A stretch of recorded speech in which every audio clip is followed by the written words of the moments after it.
Hello and welcome to Doc to Me. My name is Heather. And I'm Kathleen. And this week we are covering the God, I can never say it. The Tindler. I want to say Tinder Swindler. Tinder Swindler, a British true crime documentary film directed by Felicity Morris and was released on Netflix like 2 weeks ago. And it has been a hit. On February 2nd. I really didn't want to cover this one because I rightfully assumed it was going to be a little depressing. Yeah. So this story first became widely known in 2019 after the publication of an article titled The Tinder Swindler by investigative journalists from the Norwegian tabloid Verdens Gang with the support of Israeli journalist Yuri Blau. Okay, first off, as always, I am trying my very best with these names. They are pretty out there, so big props to you. Everything we say about this man is alleged. I mean, his records say enough, but everything else is allegedly. Alleged. But I will say, if you have this many people accusing you of doing things allegedly, you're probably a criminal. Allegedly. We're poor. Yeah, we literally do not have any money. We both have children, so. So I met my husband through a dating site, technically. I only agreed to meet up with him because we had friends in common. Yes. And I definitely interrogated them on his backstory and like how his last relationship ended. Like, yeah, I've definitely like not like a dating app, but like I remember meeting a boyfriend through like MySpace, and I remember like the first date being like, I told my friend where I'm going, and she knows your face, so yes. like if you try to kill me, like I was like, you know this person, I will be there. Do you know where he lives? Yeah. Okay. Cool. Anything happens to me. And I was even like, what happened with this last relationship? Like, how did it end? Basically, is this dude gonna murder somebody? Like, do you get those vibes off of him? Or? Yeah, no, like, and I remember meeting dudes off the internet as a teenager or whatever, which, like, I should not have been, holy fuck, but... I've been into true crime since I was in middle school. Yeah, no, same. And I always, like, you know, I was always trying to be smart about it, I guess. But, yeah. But still kind of stupid for, you know, being a teenager, meeting dudes online, but... So, yeah. I also had a 1.5-year-old at the time. So I wanted to make sure, like, if this dude ends up Mommy being never around came home. yes. Yeah, like, oh, God. fucking wild. I made sure my bases were covered. I think I went a little above and beyond. So technically he was a stranger, but... Everyone is when you first start dating. People would know exactly, like, where he lived. Yeah, you didn't, you know, fly to another country with him on the first date. Because of my paranoia, let's say, this documentary really didn't speak to me. Honestly, and I felt the same, and I didn't, and like I think I even text you that it, like, I don't want to like victim blame because like, you know, they obviously like what happened to them is devastating and like holy shit. There was a lot of red flags. But there were so many red flags, and I just wanted to like scream at them and shake them and be like, what are you thinking? Yeah. Are you thinking? Like, he is obviously the criminal, allegedly here. The alleged criminal. And, you know, they should not be blamed. But, like, holy fuck. Ladies, be smart in all of your decisions. Everything you do, be smart. Be thinking, like, what are his intentions? Like, what are his motives? Nobody is that perfect. Nobody is that perfect. Every single person has flaws. And I say this as someone who's been married like 11 years now. Like, guys are dumb. Protect your ass. We start with Cecilia Fjellhoy. They never say her last name, so I'm guessing Fjellhoy. Yeah, we can just stick with with Cecilia. Which even that the way it's spelled. I thought it was Cecile. Yeah, Cecile Lee. But no, everybody was saying Cecilia. She says she loves dating because she loves being nervous, which no one should love being nervous. That's a defense mechanism. Yeah, like that's your fight or flight, right bro. away. I was like, oh no. That's it's your body saying, hey, you may be in danger, pay attention. And she's like, oh, I love this. I mean, clearly she's not like me who gets like nervous shits. Thank you. Because I'm nervous, I'm in the fucking bathroom.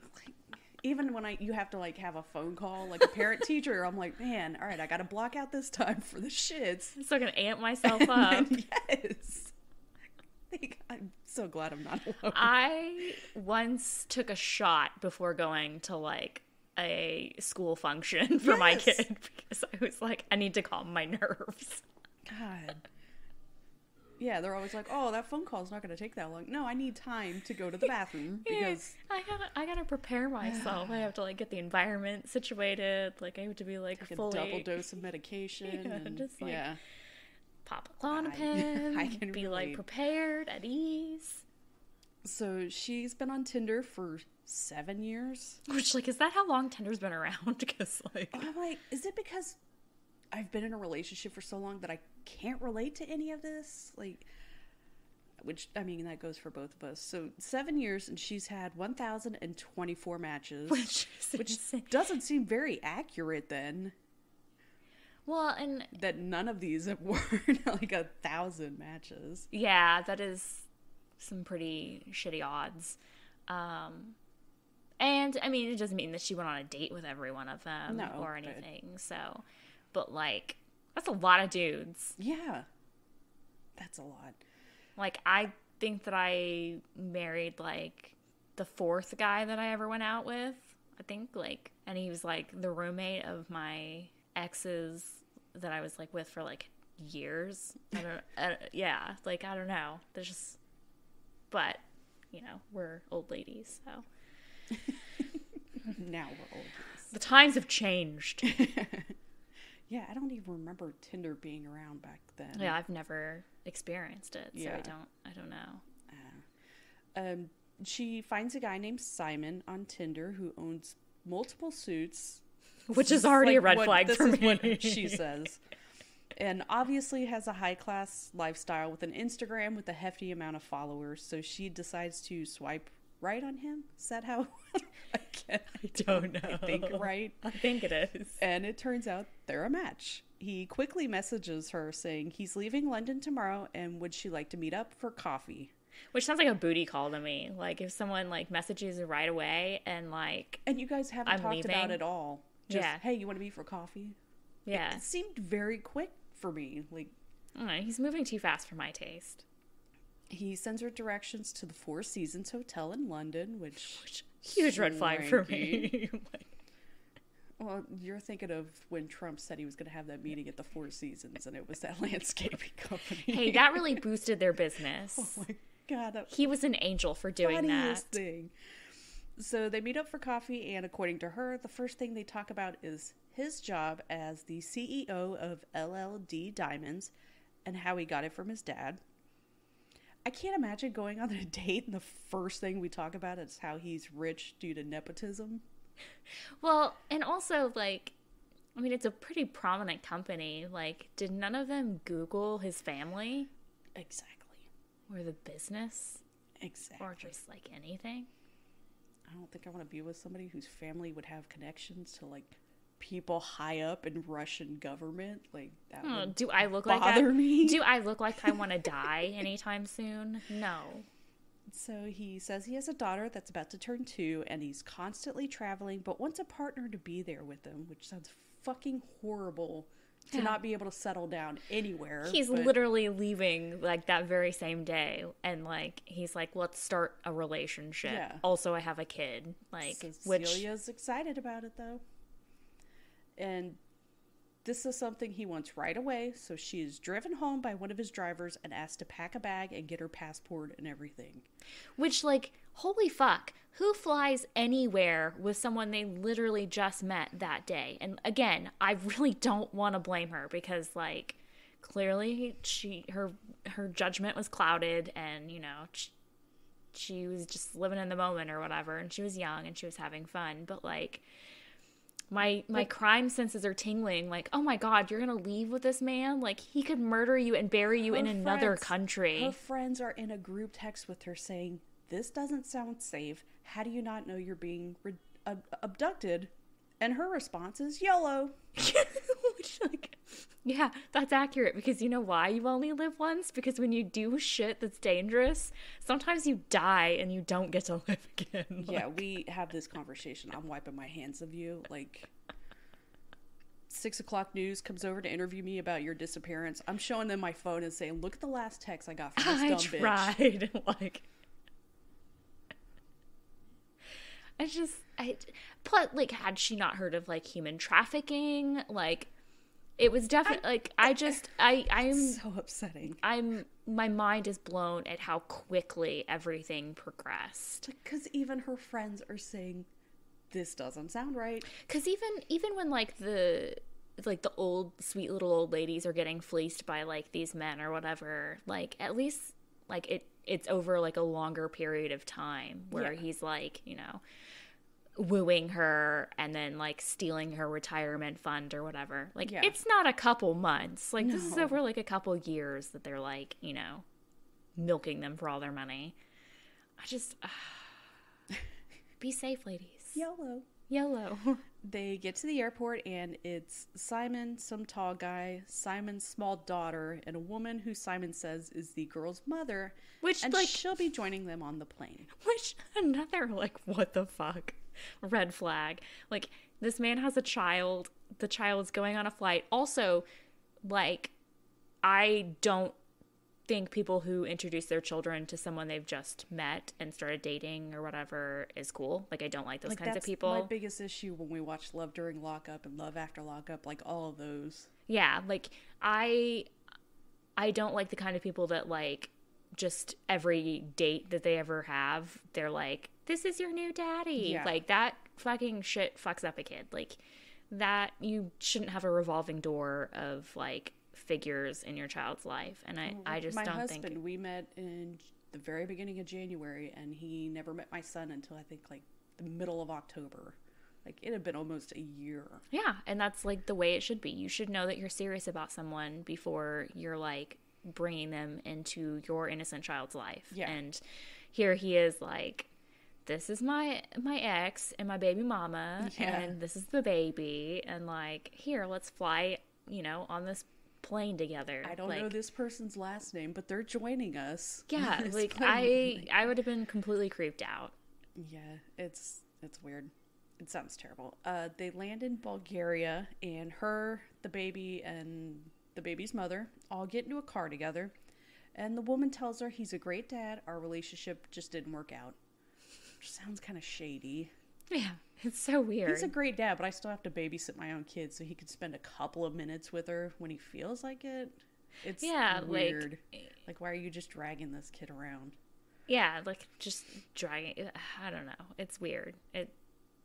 I'd be so uncomfortable. Yeah, they get to the hotel, and Cecilia and Simon share their first kiss in the elevator, and then have sex once they get up to the room, which, for someone who seems like such a romantic and just wants a forever after, this seems to be just happening very quickly.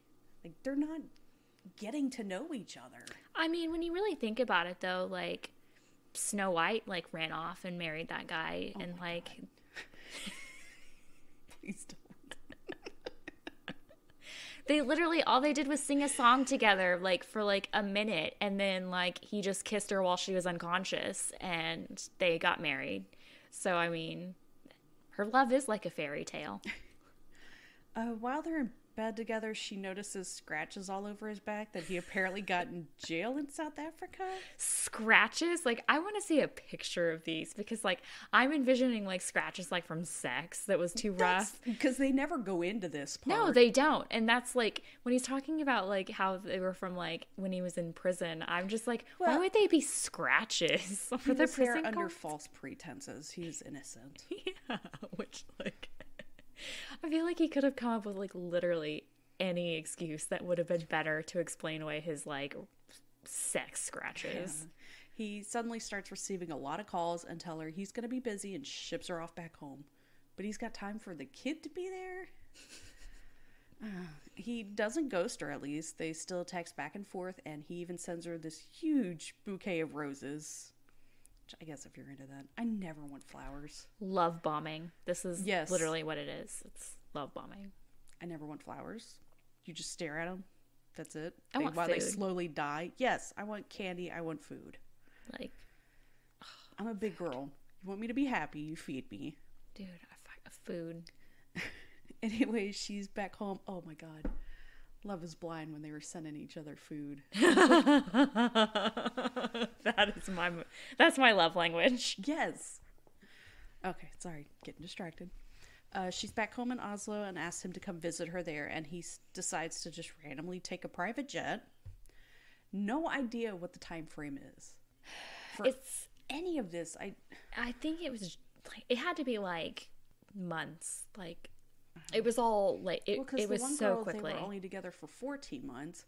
So I'm like, well, how long did all these other ones? She gets to the hotel room and gives him Valentine's Day gifts, and he asks her to be his girlfriend. But for them to be in a relationship, he needs to be honest with her. This is when the honesty happens. He's in the middle of a deal worth $70 million, and the diamond industry is dangerous, yada, yada, yada. So she's not able to get into contact with him for some time, so she checks Tinder to see if she can get his location, because it'll show you like how far away someone is. And she notices he's in another country, but also sees that he's updated his pictures, which means he's been active. Which is not something you want to see. Of course, he's like, what? No. Baby. Come on. Would I lie to you? I deleted that app. Now we go to Pernilla Sjöholm. While Cecilia is a romantic, Pernilla doesn't need a man, but having a partner to keep her company is nice. She matches with Simon, who seems to be living the same sort of lifestyle as her, with the working and traveling. She sends him her passport information, and he pays for her to fly to Amsterdam to meet him.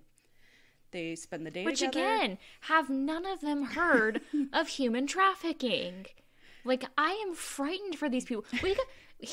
And that's they're gorgeous women. Okay, let me just say that, like, I feel like there's a reason why there are no U.S. victims, because I'm telling you, like, we got people regularly in, like, neighborhood groups being like, some weird man followed me in Target. Should I call the police? Yeah.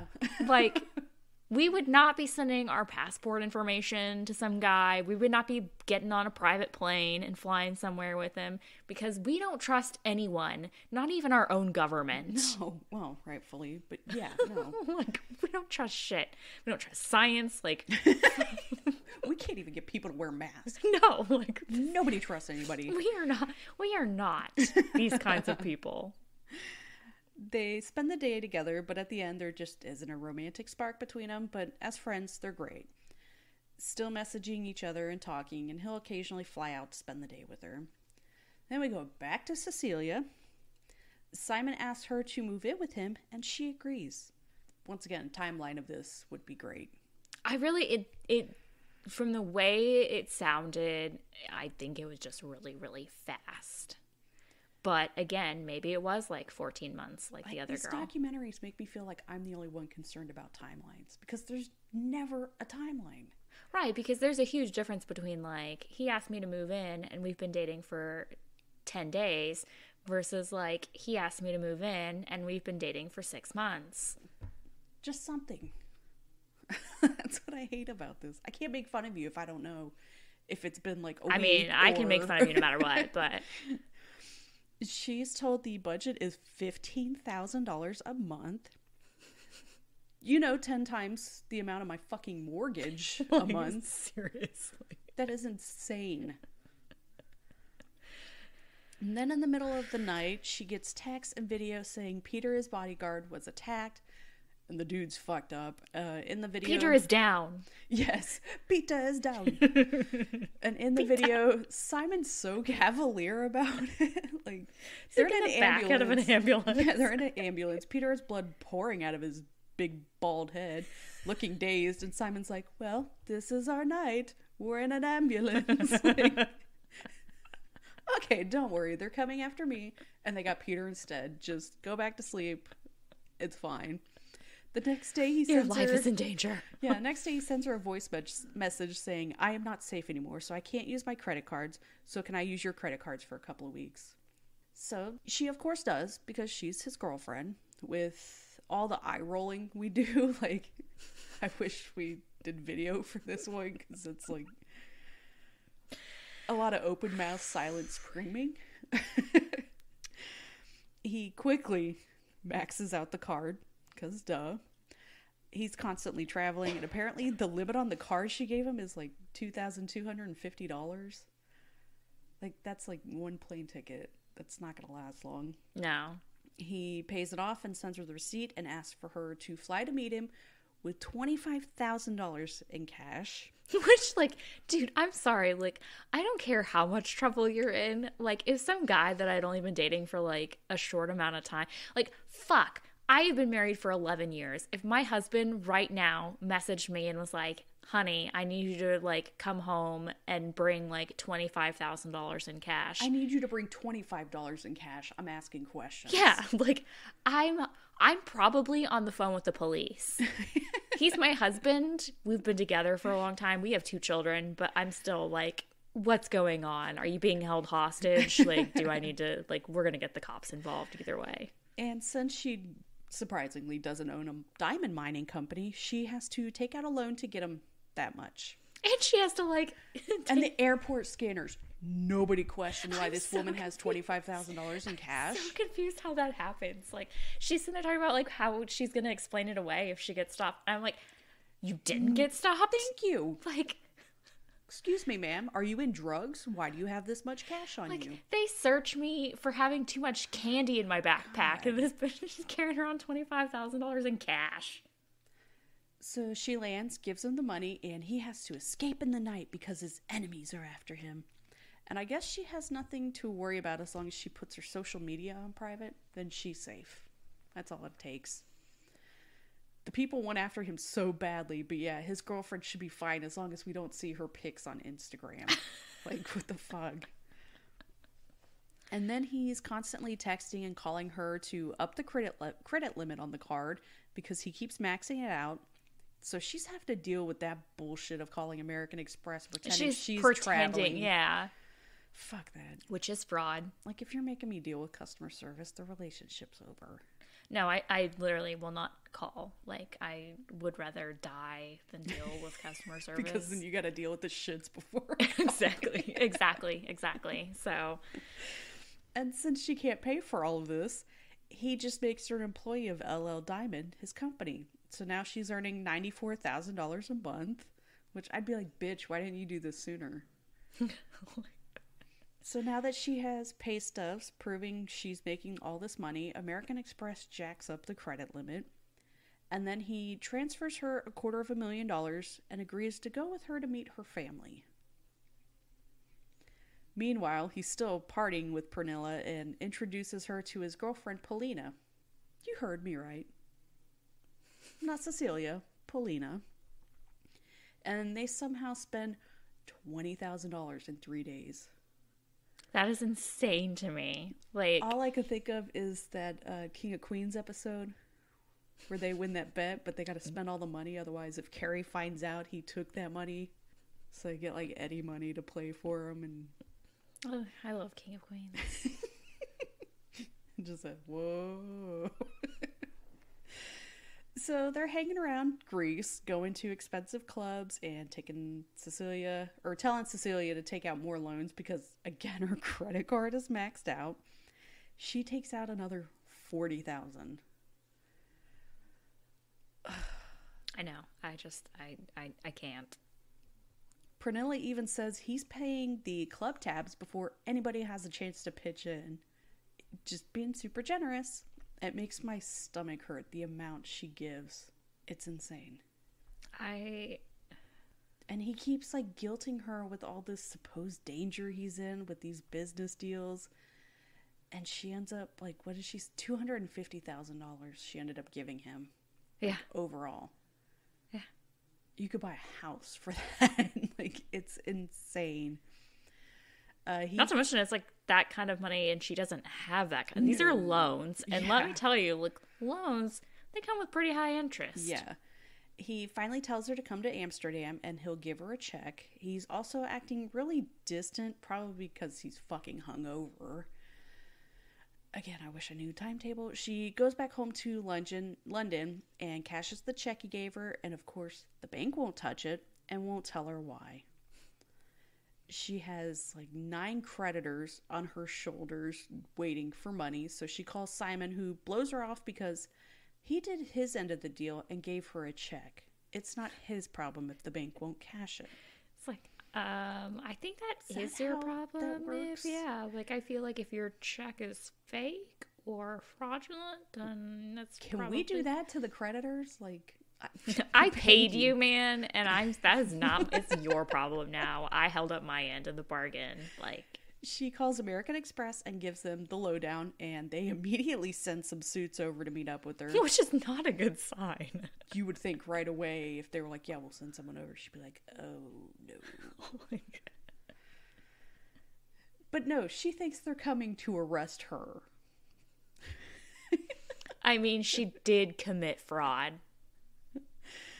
They listen to her story, ask for a picture of Simon, and their response is, that's the guy.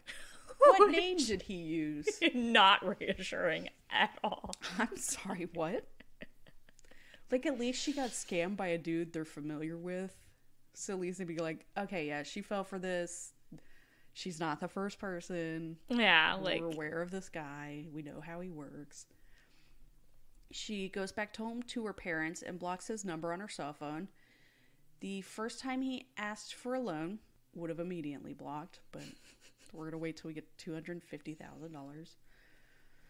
Like, my thing was, if he needs money so bad, like, why doesn't he go to his rich dad who knows how this diamond industry is so dangerous? Yeah, and if the diamond industry is so dangerous that he is literally, like, being attacked in the streets, then why is he trying to bring some random innocent woman into it? Maybe you should wait to get a girlfriend after your diamond deal goes down.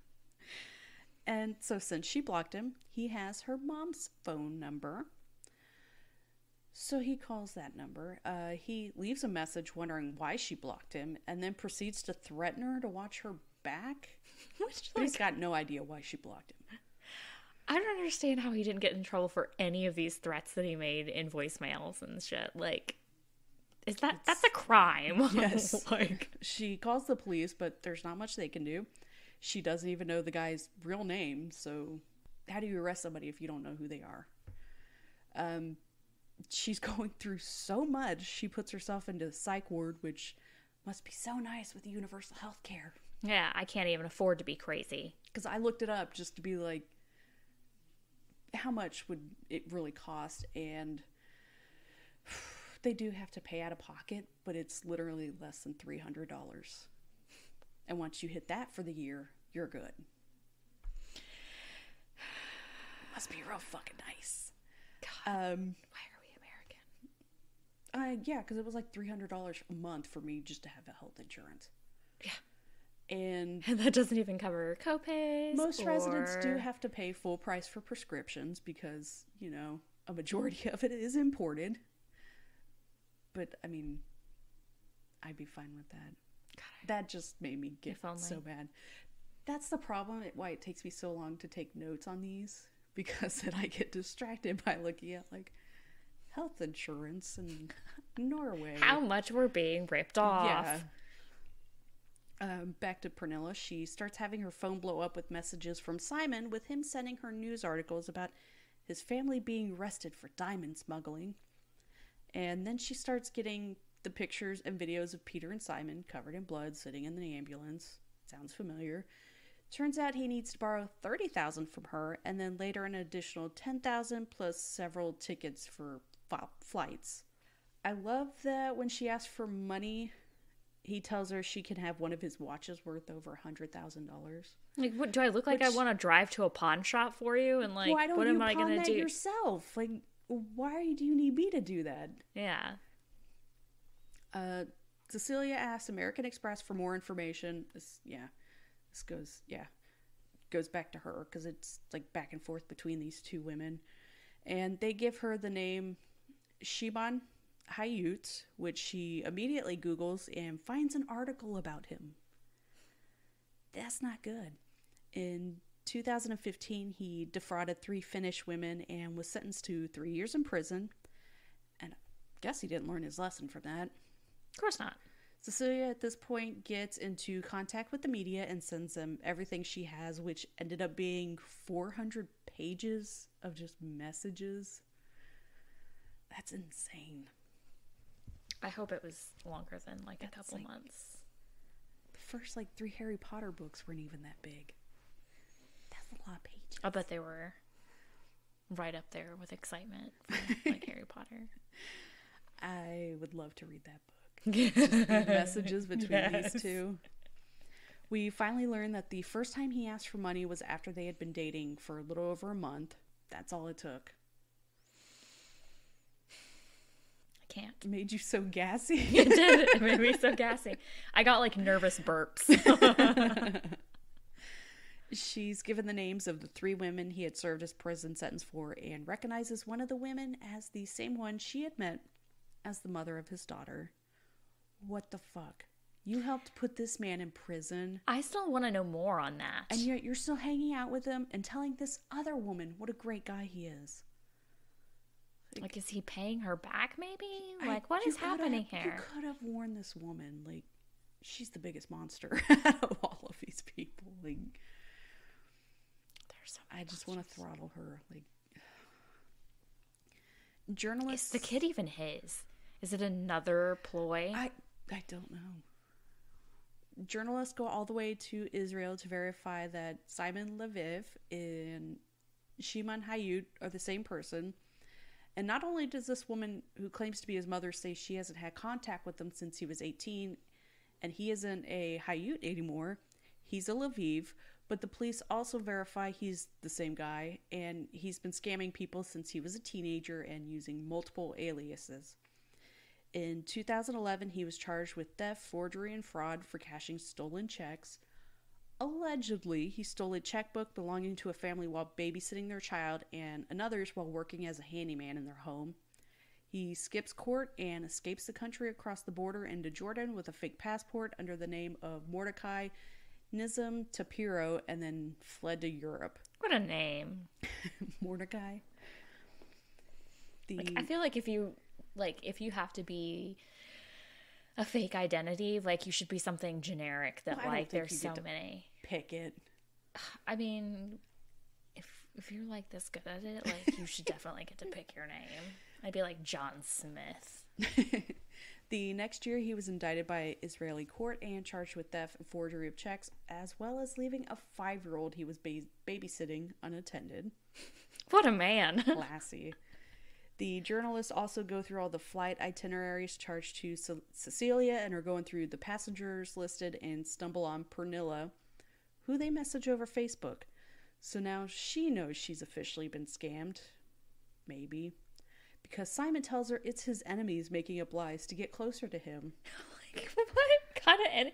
Like, his enemies sound like jealous, like, girlfriends or something. Like, she clearly agrees to meet with the journalist to pass on the information she knows. Like, she's like, no. And they know he's going to be in Munich because she paid for the fucking plane tickets. Pernilla's amazing. She knows all this information about this dude and still agrees to meet up with him and his business partner, Avishai, while also letting the journalist track her phone so they can get pictures and follow them around. Right, because they want to make sure it's the same guy. She's so brave. She's sitting at dinner with Simon, eating food and wondering who was scammed into paying for this meal.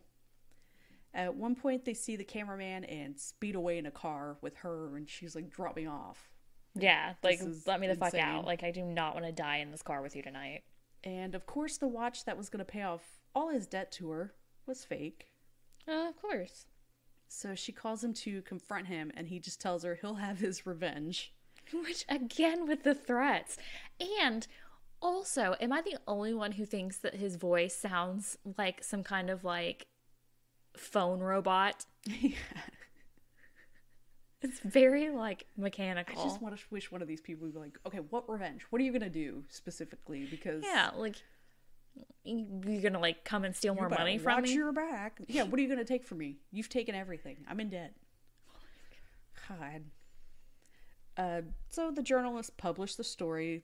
It was the story that I mentioned at the top. And of course, social media goes crazy and calls the women gold diggers, which does not make sense. I think the idea is that, like, they were attracted to him only because of, like, his flashiness and, like, he was, like, a big spender and a baller and all that shit. And so, like, they're gold diggers because they thought that he was wealthy and, like... Yeah, but if you're losing money to him... It's the opposite of a gold digger. Because it wasn't like they just gave him one loan. Like, they were continuously giving him money. Yeah. And all they wanted back was just the money to repay what they'd given him.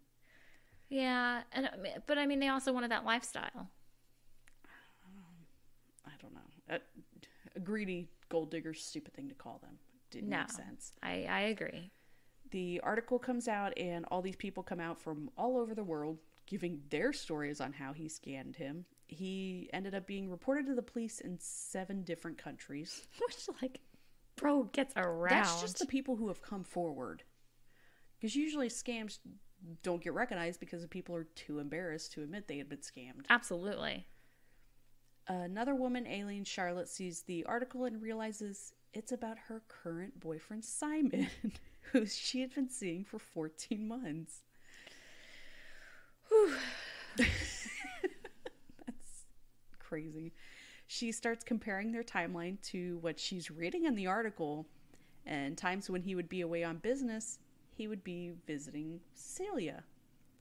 Like, how did he never screw anybody's names up? No, that's what I want to know. Is, like, he's got to be like that one chick in Love During Lockup, and, like, he has, like, a board, or like a he has like an Excel spreadsheet, and he's got, like, you know, each woman in a tab, and he's, like, tabbing through, like, he has to, because, like, I can barely remember shit about, like, my 2 different kids. Yeah, like, I call him the dog's name all the time.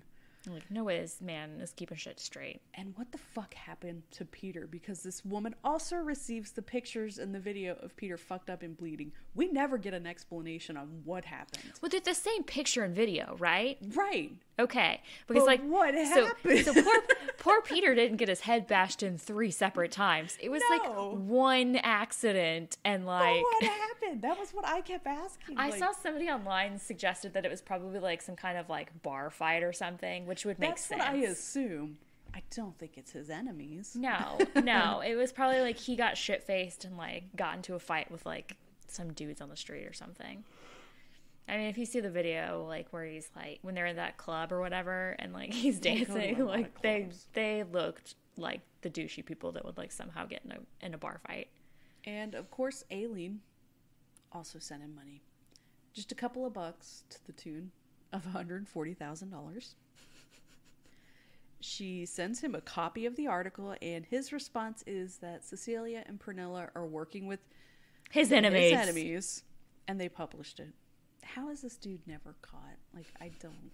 He's so dumb. He's also, like, constantly flying. Like, it seems real easy to put his name on a list and just track him. Like, I don't understand it. Aileen decides that the cops obviously don't care about catching him, so the only way I'm going to get my money back is to scam the scammer. Which, hell yes, sister. She's amazing. She keeps the good girlfriend ruse going and continues to play nice. He's still asking for money, so she decides that since she's in the fashion industry, she could just sell his clothes for him. And during this, learns he's got a new identity, David Sharon. He also tries to get plastic surgery, but the doctor tells him no because everything he's asking to change, only a criminal would do that. I loved that. Hilarious. It was so funny. She's like, I wanted to scream, he is a criminal. Allegedly. She packs up 3 suitcases with his shit, and of course he doesn't bother helping her.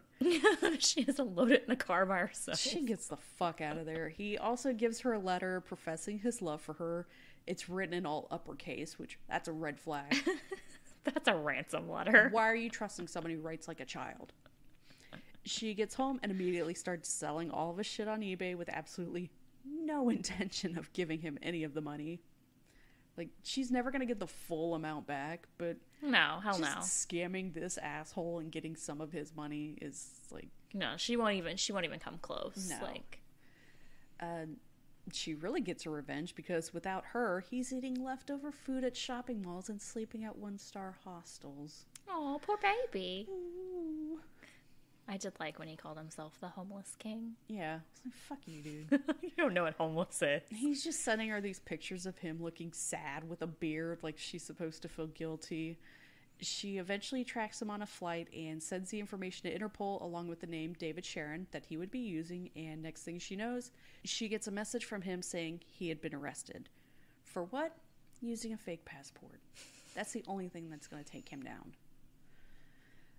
He's sentenced to 15 months for the crimes in Israel, but of course he's released after 5 months because of goddamn COVID. Since then, he's started a website giving business advice for a fee. Which he literally, like, his business is conning people. Yeah. Like what business advice? According to the Times of Israel, in 2020, he pretended to be a medical worker to get the COVID vaccine early, like a total piece of shit. His bodyguard and business partner... On the upside, at least he wasn't an anti-vaxxer. Well, yeah, but still an asshole. His bodyguard and business partners have never been charged with any illegal activity related to him. He was banned from using any Match Group incorporated apps, which is basically like every dating app, like Match.com, Tinder, Plenty of Fish, OkCupid. It's crazy. They're all... That's a conglomerate. List. Yes. I had no idea it was all under the same company. Like, holy shit. One company owns all the dating in the world. At the time of writing these notes, his Instagram was inactive, but I checked today. It's back up. Of course. Still ballin'. And despite him swindling an estimated $10 million from all over the globe, he's a free man. It's insane. Cecilia, Pernilla, and Aileen have set up a GoFundMe to try and recoup some of their losses. Because this doc is so recent, news is still coming out. He signed with an agent, started a Cameo account. He wants to start a podcast and his own dating show for women who want to date him, even though he has a girlfriend currently who's a model who sits next to him in interviews. Doing? She insists he does not want her money. Like, all these women are like, not right now. He's not stupid. Give him time. Like, what? It blows my mind. Like, first of all, there is not a dick in the world that's good. Like, I the most amazing sex of my life, and I still wouldn't be like, here's $40,000. Yeah. Like, I love my friends. Love them so much. And, you know, if you came to me and you needed money, yeah, you know. But, like, a friend that I've known for a couple months asked me for $40,000 or whatever, like, the fuck? You tried to give me those box of cookies, and I was like, no, let me pay you for them. Like, for real. I don't want to borrow any money. I don't feel comfortable doing that. No. And he's just taking millions. No. Oh, my God. I can't. I just literally can't. And yeah. I mean, check the news every day. There's going to be something new with this guy. I can only hope that they get him on something. They got to be able to get him on something. Like, it's insane. Because, I guess, like, them giving him money is not technically a crime, I guess. I don't know. He scammed so many people. Like, I don't know how Interpol can't get him for something. More than a couple months. Yeah, that pissed me off. So, ladies, watch your backs. Don't date this asshole. Google everyone. Yeah, I'm sure this guy's going to be in the news for a while. Go a step beyond Googling everyone. Get a background check on anyone you're going to date. Do not listen to any podcast he has or any dating show. Like, do not give this dude any attention. No, and don't give him any of your money. No, for God's sake. For the love of God, do not give him money. Let him live in a hostel. All right, we will be back next week for, I'm so excited. We're doing Stevie. Finally doing Stevie. So it'll be fun and sad. Yay! Our favorite brand. Bye. Bye. Thank you for listening to Doc to Me. The opening music is by Twisterium. For comments or suggestions, we can be reached by email at doctomepod@gmail.com. Find us on Twitter at doctomepod and find a link to our Facebook group in the show notes. Thank you.